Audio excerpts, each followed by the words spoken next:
Praise the Lord. இயேசுவின் ரத்தம் ஜெயம். தினமும் இயேசு நிகழ்ச்சிக்கு உங்களை கர்த்தராகிய இயேசு கிறிஸ்துவின் நாமத்தில் வரவேற்கிறேன். மாதத்தில் முதல் நாள் ஜெப நாள். தேவ மக்களே, வாருங்கள், நாம் யாவரும் ஆத்துமாவிலே ஒருமித்து நம் தகப்பனை கர்த்தராகிய இயேசு கிறிஸ்துவை துதித்து ஸ்தோத்தரித்து நம் விண்ணப்பங்களை அவர் பாதபடியில் வைப்போம். கண் சிமிட்டுவது போல 4 மாதங்களும் கடந்து விட்டது. காலங்களும் கடல் அலையும் யாருக்காகவும் காத்திருப்பதில்லை. கடந்த 4 மாதங்களும் தினமும் கர்த்தரின் வார்த்தையும் அதன் விளக்கத்தையும் இந்த செய்தியின் மூலம் கேட்டு வருகிறோம். கர்த்தருக்கு ஸ்தோத்திரம். கர்த்தருடைய நாமம் மகிமைப்படுவதால் சபையில் ஒவ்வொரு ஞாயிறும் ஆராதனையிலும் தேவ வார்த்தை நமக்கு கிடைக்கின்றன. ஆண்டவர் நம்மோடு பேசுகிறார். தினமும் வேதத்தை முறையாக வாசிக்கிறோம், தியானிக்கிறோம். ஆவியானவர் ரேமா வார்த்தைகளை நம்மை கொடுத்து நம்மை உற்சாகப்படுத்துகிறார், உறுதிப்படுத்துகிறார். என்ன உறுதி? அவருடைய வார்த்தைக்கு, அவர் நமக்கு கொடுத்த வாக்குத்தத்தங்களுக்கு என்டோர்ஸ்மெண்ட் தேவையில்லை. யாருடைய என்டோர்ஸ்மெண்ட்டு தேவையில்லை, அங்கீகாரம் தேவையில்லை. அவரே நமக்கு பல்வேறு நிலைகளை உறுதிப்படுத்தி காட்டுகிறார். கர்த்தருடைய செயல், அவருடைய பக்கத்தில் உங்களுக்கு சந்தேகம் வரவே கூடாது. அவர் வேலையை அவர் செய்தே தீர்வார். அவருடைய செயலின் மீதே நாம் கண்களை வைத்து அடுத்து என்ன, இது எப்படி செய்வார், எப்போது செய்ய போகிறார் என்பதை ஆராய தேட அவசியமில்லை. நம்மைத்தான் நாம் உயிர்த்து உணர வேண்டும். இதற்கு முதல் ஸ்டெப், நாம் அவரை முதலில் துதிக்க வேண்டும். கூடவே அவர் நமக்கு செய்து வருகிற, செய்ய போகிற, செய்வேன் என்று தந்த வாக்குகளை தூக்கி பிடித்து அறிக்கை செய்து ஸ்தோத்திரிக்க வேண்டும். இதில் ஆப்ஷன் ஏதும் இல்லை. இன்று கொஞ்ச நேரம் எடுத்து கடந்த 4 மாதங்களும் இடைவிடாமல் தொய்ந்து போகாமல் ஆசையோடு முழு மனதோடு துதித்தேனா, ஸ்தோத்திரம் செலுத்தினேனா, இதை நம்மிடம் நாமே ஒவ்வொருவரும் கேட்டுக்கொள்ள வேண்டும். ஏதாவது செய்திருந்தால் தானே ஸ்தோத்திரம் செலுத்தலாம் என்று ஒரு நாளும் மனதில் யோசிக்காதீர்கள், கேட்காதீர்கள். வேதம் நமக்கு சொல்வது எல்லாவற்றிலேயும் ஸ்தோத்திரம் செய்யுங்கள். அப்படி செய்வதே கிறிஸ்து இயேசுவுக்குள் உங்களை குறித்த தேவனுடைய சித்தமாகியிருக்கிறது. 1 தெசலோனிக்கேயர் 5:18. இந்த சித்தத்தை நாம் நிறைவேற்றினோமா, எல்லாவற்றுக்கும் ஸ்தோத்திரம். எதிர்மறையாக நடந்திருந்தாலும் அதற்கு ஸ்தோத்திரம். அது எப்படி அதற்கு ஸ்தோத்திரம் செய்ய முடியும்? அது ஏன்? அதற்குள்ளும் கர்த்தர் நமக்கு நன்மைகளை வைத்திருக்கிறார். ரோமர் 8:28. அன்றியும் அவருடைய தீர்மானத்தின்படி அழைக்கப்பட்டவர்களாய் தேவனிடத்தில் அன்பு கூறுகிறவர்களுக்கு சகலமும் நன்மைக்கு ஏதுவாக நடக்கிறது. நன்மையாக நடக்கிறது என்று சொல்லவில்லை, நன்மைக்கு ஏதுவாக, தீமையும் நன்மையாக மாற்றித் தருவார், சாபங்களை ஆசீர்வாதமாக மாற்றித் தருவார். அந்த தீமைக்குள்ளும், அந்த நஷ்டத்திற்குள்ளும், அந்த இழப்பிற்குள்ளும், அந்த ஏமாற்றத்திற்குள்ளும், அந்த தவறுகளுக்குள்ளும், அந்த அவமானத்திற்குள்ளும் நன்மைகளை வைத்திருக்கிறார். எல்லாவற்றையும் நன்மைக்கு ஏதுவாக நன்மைகளை கண்டடையும் வழிகளை நமக்கு மாற்றித் தருவார். எப்படி அதற்குள்ளே இந்த நன்மைகளை கண்டடைவது? மாற்றித் தருவார். ஆகவே சகலத்துக்கு ஸ்தோத்திரம், நன்றி செலுத்துவது நமது கடமை, பொறுப்பு. இது தேவ சித்தம். துதியும் ஸ்தோத்திரமும் செய்தலும் நமக்கு விதிக்கப்பட்ட பிரமாணம். இதை அனுபவித்து வெற்றி கண்ட தாவீது சொல்கிறான், கர்த்தரை நான் எக்காலத்தில் ஸ்தோத்திரிப்பேன், அவர் துதி எப்போது என் வாயில் இருக்கும். சங்கீதம் 34:1. இதை சொல்லும்போது அவனுக்கு இக்கட்டான சூழ்நிலை, வசமாக எதிரிடம் மாட்டிக்கொண்டான். கேட்டீர்களா? கிருபையும் சத்தியமும் ஒன்று சேர்ந்து போவது போல, நீதியும் நியாயமும் ஒன்று சேர்ந்து போவது போல, துதியும் ஸ்தோத்திரமும் ஒன்று சேர்ந்து இருக்க வேண்டும். கடந்த 4 மாதங்களை இதை செய்தோமா? சபைக்கு தவறாமல் சென்றோமா? சபைக்கு செல்வது என்பது அவர் விதித்த பிரமாணம். சபை கூடுதலை விட்டுவிடாதீர்கள் என்று எபிரேயர் 10:25 எழுதி வைக்கப்பட்டுள்ளது. சங்கீதம் 84:10 வாசியுங்கள். தேவனுடைய ஆலயத்தின் வாசற்படியை காத்திருப்பதையே தெரிந்து கொள்வேன், அதில் நன்மைகள் உண்டு. அதை அனுபவித்த தாவீது சொல்கிறான், நான் கர்த்தருடைய ஆலயத்தில் இருப்பதை நன்மை என்று கருதுகிறேன் என்று. ஆகாமிய கூடாரத்தில் வாசமாய் இருப்பதை காட்டிலும் என் தேவனுடைய ஆலய பிரகாரங்கள் தங்கியிருப்பதையே நான் நலம் என்று கருதுகிறேன் என்று சொல்லுகிறான். இயேசுவை எடுத்துக்கொள்ளுங்கள். அவர் தேவ சமூகத்தில் இல்லாமல் ஜனங்களை சந்திக்கவில்லை. முழுவதும் தேவ சமூகத்தில் இருப்பார். பகலிலெல்லாம் மக்களை, சமுதாயத்தை சந்திப்பார். அவர் தேவ சமூகத்தில் இருந்துவிட்டு ஜனங்களை சந்திக்காமல் இருந்ததில்லை. தேவ சமூகத்தில் இல்லாமல் ஜனங்களை சந்தித்ததில்லை. ஏன்? தேவ சமூகத்தில் இருந்து பிதா என்ன சொல்கிறாரோ அதை நான் சொல்கிறேன் என்று சொல்கிறார். பிதா செய்வதை காண்பது எதுவோ அதைத்தான் நான் செய்கிறேன் என்கிறார். முதலில் பெற்றுக்கொள்கிறார். பெற்றுக்கொண்டால்தான் கொடுக்க முடியும். இயேசுதான் நமக்கு முன்மாதிரி, மாடல், எல்லாமே. அவர் தேவ சமூகத்திலிருந்து பெற்றுக்கொண்டார், ஜனங்களை சந்தித்தார், அவர் கொடுத்ததை, பிதா கொடுத்ததை ஜனங்களுக்கு கொடுத்தார். இது இரண்டும் அவசியம். முதலில் நாம் தேவ சமூகத்தில் இருக்க வேண்டும், கிருபை பெற்றுக்கொள்ள வேண்டும். மக்களுக்கு இதுக்கு நேரம் இல்லை, எது அவசியமோ அதுக்கு நேரம் இல்லை என்கிறார்கள். இது இருந்தால் தானே மற்ற காரியங்கள் நாம் செய்ய முடியும். கையில் பணம் இருந்தால் தானே செலவு செய்ய வெளியே மார்க்கெட்டுக்கு போக முடியும்.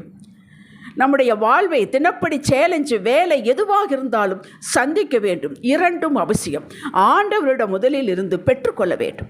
ஏதோ முதலில் அதை நாம் தீர்மானம் செய்வதில்லை, தேவன் தீர்மானம் நமக்கு செய்து கொடுத்திருக்கிறார். மத்தேயு 6:33. முதலாவது தேவனுடைய ராஜ்யத்தின் நீதியும் தேடுங்கள், மற்ற யாவும் கூட கொடுக்கப்படும். அதைத்தானே இயேசு செய்தார். முதலாவது தேவனுடைய ராஜ்யத்தின் நீதியும் தேடினார், தேடி பெற்றுக்கொண்டார், மக்களுக்கு கொடுத்தார். இந்த முறையில் தான் பரலோகம் செயல்படுகிறது. நாம் முறையை மாற்றக்கூடாது. பரலோக முறை ஆர்டர் அப்படித்தான். மாற்றி செய்தால் அடைய வேண்டிய இலக்கை நாம் அடைய முடியாமல் தேக்கம் வரும். யாரையும் குறை சொல்லி பிரயோஜனம் இல்லை. சரி, இப்படியெல்லாம் 4 மாதங்களும் செய்யவில்லை, இல்லை கொஞ்ச நாள் செய்தேன் அப்புறம் செய்யவில்லை என்று இருந்து நீங்கள் உணர்ந்தால் உங்களை நீங்களே தீர்ப்பிட்டு கொள்ளாதீர்கள். ஒரு கில்ட்டி கான்சியஸ் வேண்டாம். கர்த்தரிடம் மனம் கசந்து மன்னிப்பு பெற்றுக்கொள்ளுங்கள். அதுதான் ரட்சிப்பின் சந்தோஷம். அதுதான் நாம் உடன்படிக்கும் பிள்ளைகள் என்பதற்காகும். எது தவறு என்று உணர்ந்தவுடன் மன்னிப்பு கேட்டுவிட வேண்டும். மறுபடியும் அதை செய்யக்கூடாது. ஆவியானவர் உணர்த்துவார், அதை செய்ய மாட்டோம், வேறு தவறு செய்வோம், அதற்கு இடமில்லை. ஆவியானவர் நம்மளுக்கு உணர்த்துவார், நம்ம கீழ்ப்படிய வேண்டும். இதிலேயே தொடர்ந்து இருந்தால் நீங்கள் ரட்சிப்பின் மேன்மை அடைய முடியாது. வாழ்க்கையான அவ்வளோ நீளமானதா? இல்லையே, காலம் குறுகிறது. ஒன்று உங்களை நீங்களே குற்றப்படுத்தி கொண்டு அதிலேயே நிலைத்திருந்தால் உடன்படிக்கும் பிள்ளை என்ற மகிமையை மறந்ததாகும். வேண்டாம், அதிலிருந்து வெளியே வாருங்கள். அடுத்து நாம் இப்படியே பழகிவிட்டோம், நிறைய பேர் இப்படித்தானே இருக்கிறார்கள் என்று உங்களை நீங்களே சமாதானப்படுத்தி கொள்ளவும் கூடாது. அது பேராபத்து. தினமும் புத்தம்பது கிருபை பெற்று நித்தமும் புதிதான உள்ளான மாற்றம் அடைந்த உங்களுடைய நல்ல தெய்வீக சுபாவத்தை, அந்த நிறைந்த மனிதனை நீங்கள் காட்டுங்கள். வாழ்வு முடிந்து போகவில்லை. நீங்கள் எடுக்கும் தீர்மானம்தான் அத்தனை நீங்கள் பெற்ற வாக்குகளை செழிப்பாக, வளமாக, ஆரோக்கியமாக, உயர்வாக இழுத்து வரும். அது உங்கள் கையில் இருக்கிறது. இந்த மாதம் கர்த்தர் நமக்கு தந்த நல்ல வாக்கு ஏசாயா 27:6. யாக்கோபு வேர் பெற்றி இஸ்ரவேல் பூத்து காய்த்து உலகத்தை பல நாள் நிரப்பும் நாட்கள் வரும். ஆம், வரும், வந்து கொண்டிருக்கிறது. வரவேற்போம்.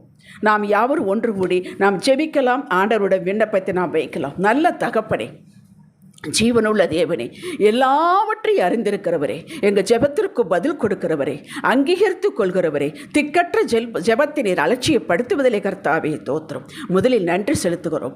தேர்தல் சுமூகமாக எந்த பிரச்சனையும் இல்லாமல் நடந்து முடிந்தது. அதற்காகவே நாங்கள் துதிக்கிறோம். நல்ல ஆட்சியை அமைத்து தருவீராக. தேசம் அமைதலாக இருக்க வேண்டும்.